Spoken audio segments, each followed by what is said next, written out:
So, just to bring us back to the time, we finished breaking down the 100 video. This was 2015. And remember, Drake had just dropped If You're Reading This, It's Too Late, and it was a surprise drop. Well, Kendrick then goes on to surprise drop To Pimp a Butterfly.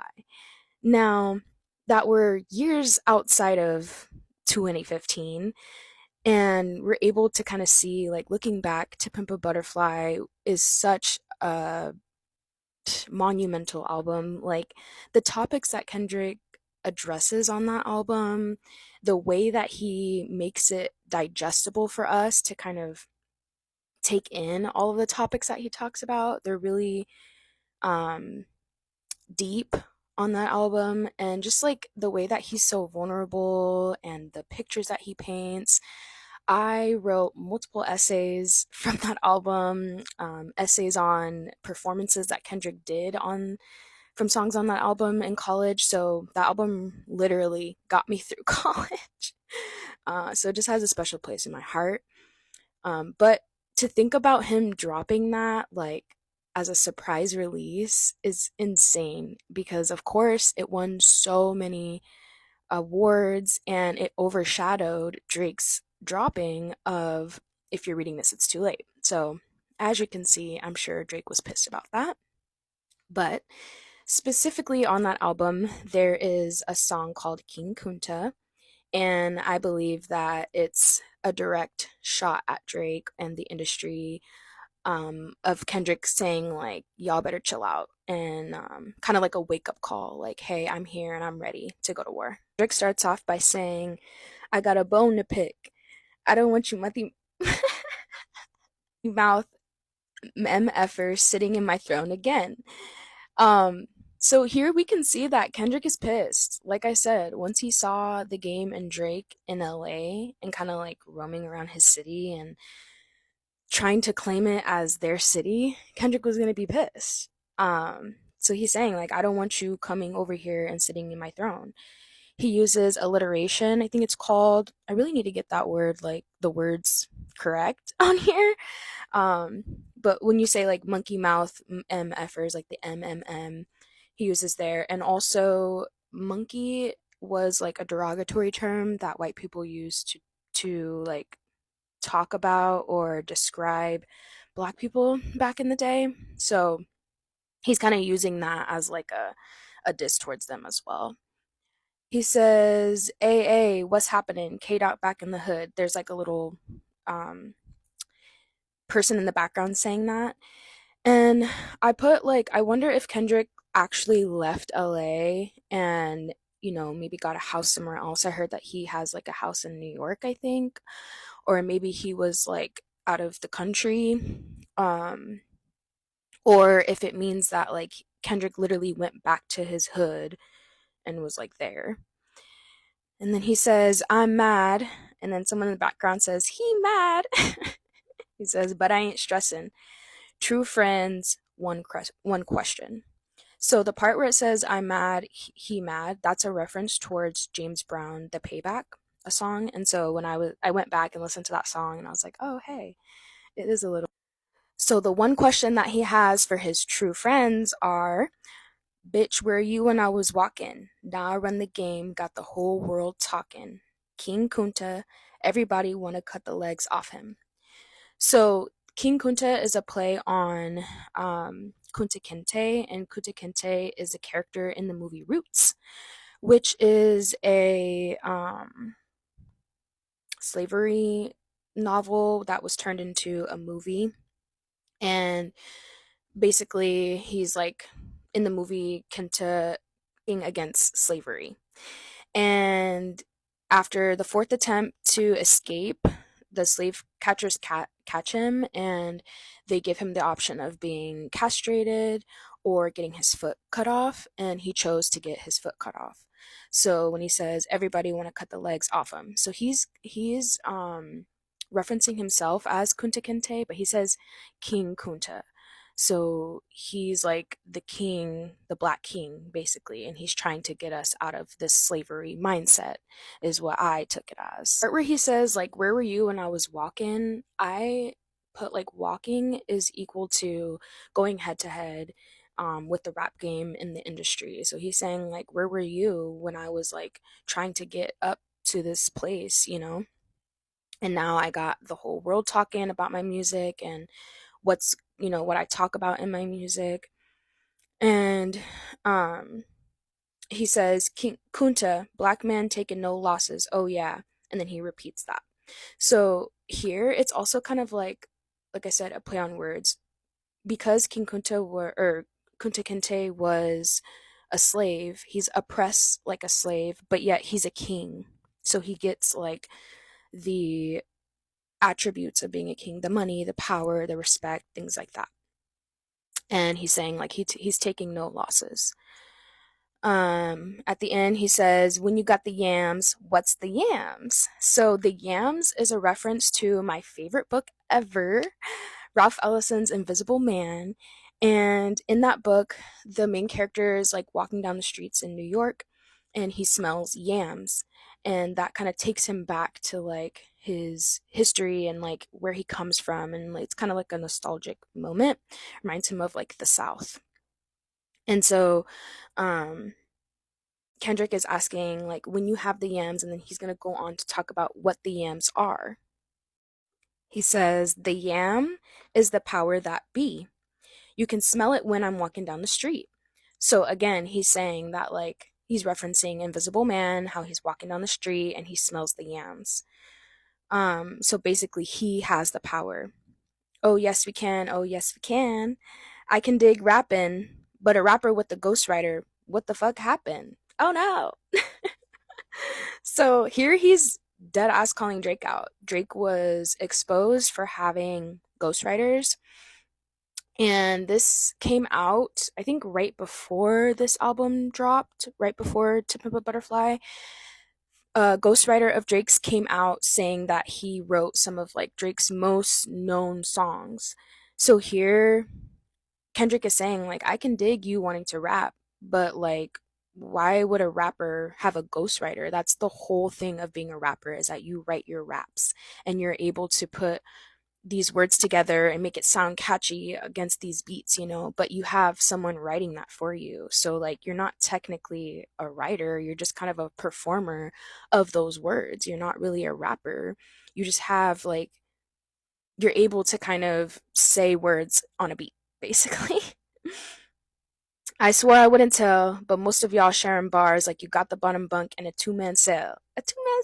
So obviously Kendrick knew this before the ghostwriter came out, and you know, obviously had it ready to go, put in the song, and this was a surprise drop. So we were also gonna find out on the song as well. And he says, when he says most of y'all sharing bars, so this is obviously referencing being in a jail cell. You know, when you are in a jail cell, you're normally in a bunk bed and you're sharing your cell with another person. So he's saying you're sharing bars meaning raps, with um other people. So you're stealing bars from other people, or they're kind of like writing stuff for you and you're taking it. So you're sharing bars like you're in a two-man cell. Something's in the water, and if I got a brown nose for some gold, then I'd rather be a bum than a motherfucking baller. So here, Kendrick, so to brown nose means that you're trying so hard to please someone.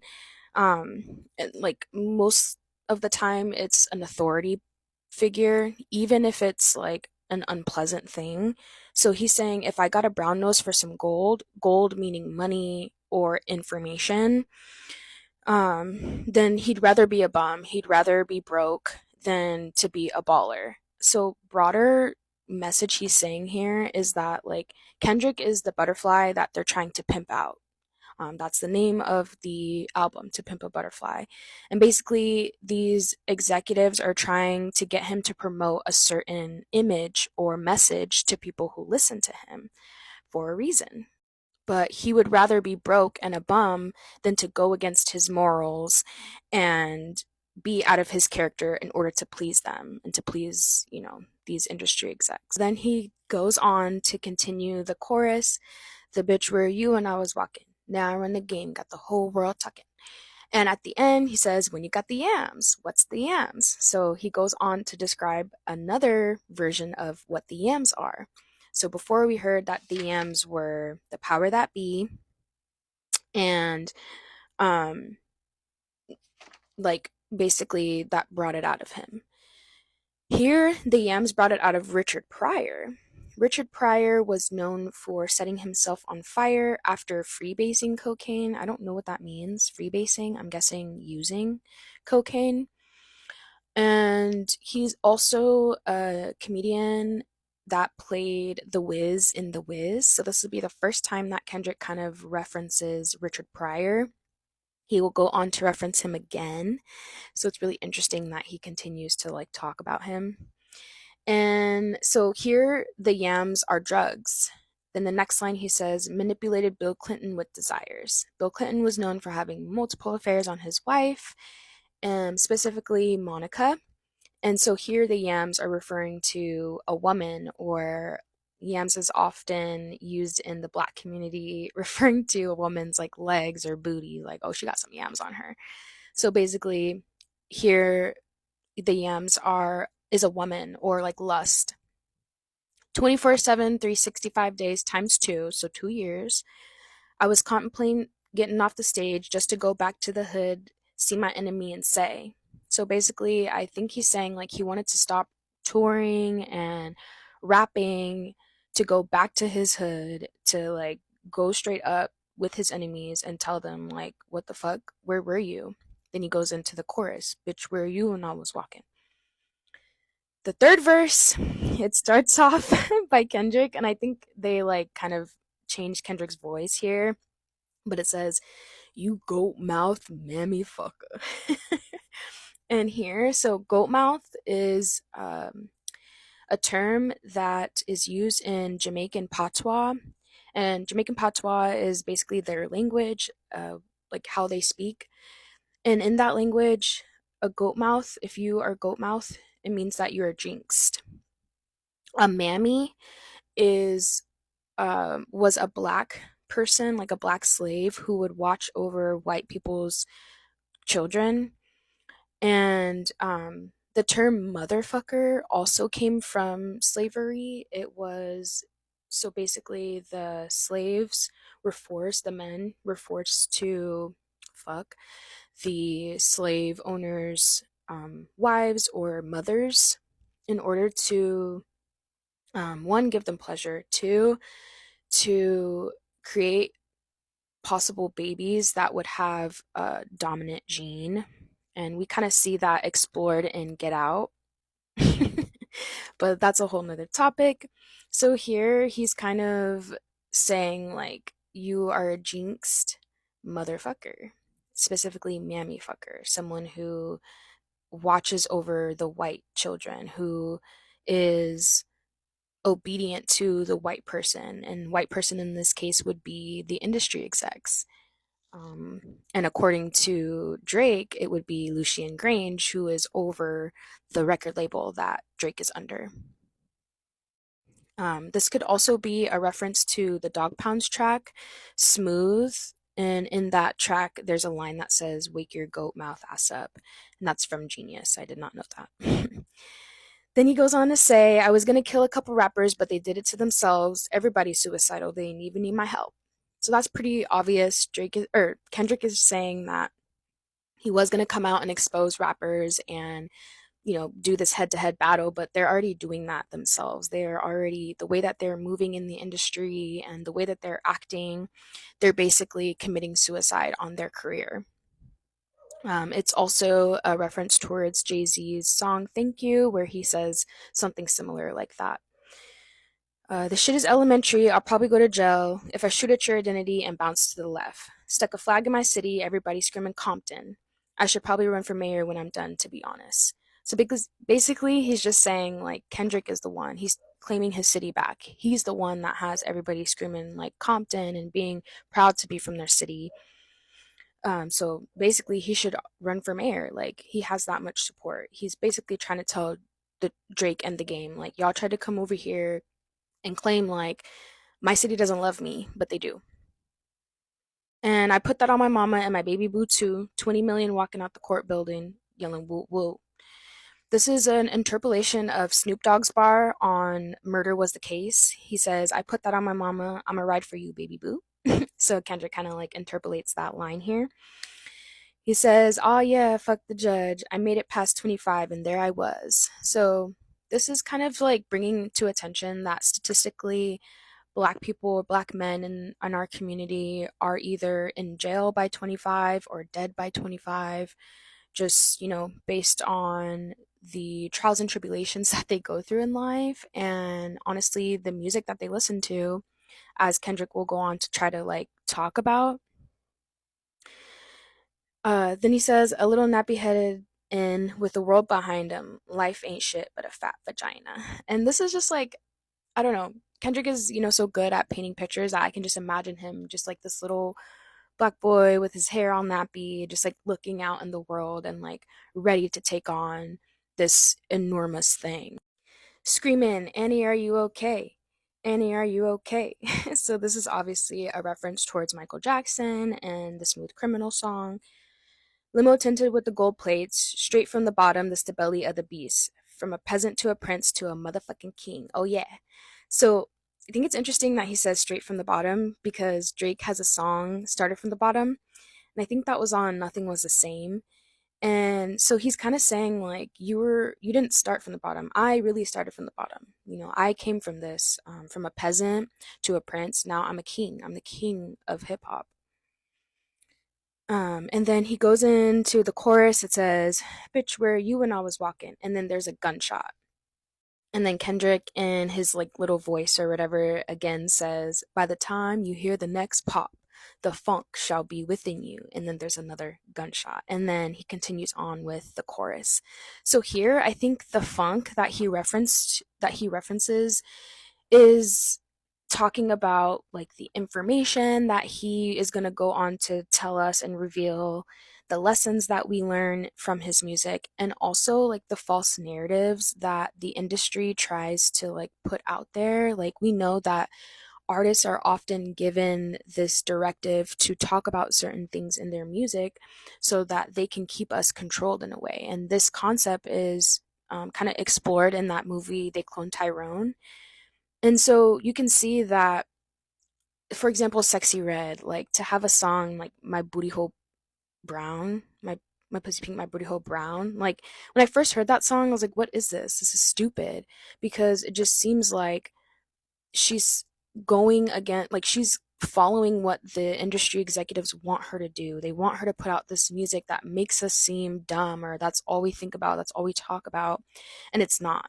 And I'm not trying to say that like Sexy Red is a bad person for that, or that she's like ghetto and it's bad to be that. It just sucks that they are using the music to kind of put us lower on a level. And me being someone who can see that and is a deep thinker, like it's hard to get past that and to just hear those songs and be like, oh yeah, whatever. Like I still dance to it and it's still funny, but it sucks that that's what they kind of like try to make us out to be. Note that I put here as I was kind of breaking this down and going through it, there was, I think he's a producer or like a DJ or something, but his name is Mixed by Ali, and he said that Kendrick works synesthetically. I think that's how you say it, synesthetically.